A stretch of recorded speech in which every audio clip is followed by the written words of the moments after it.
دوستو ایک دفعہ کا ذکر ہے، ایک گاؤں میں ایک لڑکا رہتا تھا جس کا نام تھا بشیر۔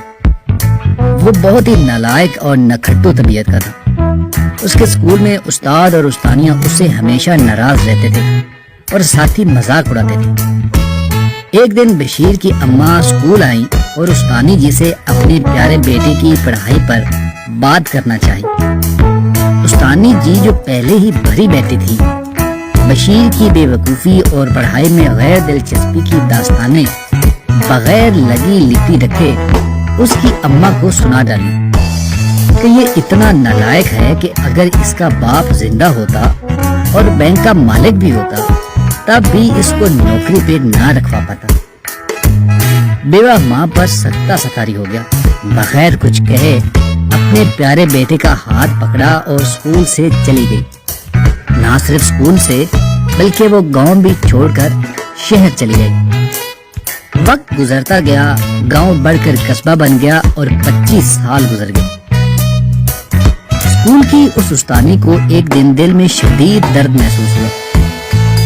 ہسپتال میں داخل کرایا گیا، لیکن درد بڑھتا رہا اور سب لوگوں نے قریب بڑے شہر کے اچھے ہسپتال میں اوپن ہارٹ سرجری کا مشورہ دیا۔ سب کے مشورے سے وہ شہر چلی آئی اور سرجری کروا لی۔ آپریشن کامیاب رہا اور انہیں کمرے میں لے جایا گیا۔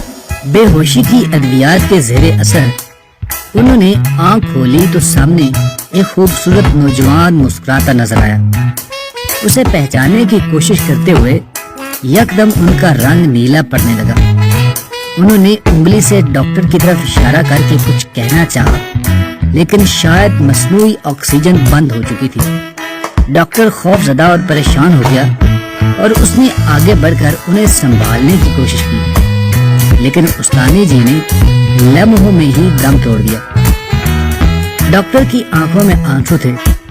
وہ پلٹا تو دیکھا کہ ہسپتال کے بھنگی بشیر نے وینٹیلیٹر کا پلگ نکال کر اپنے ویکیوم کلینر کا پلگ لگا دیا تھا۔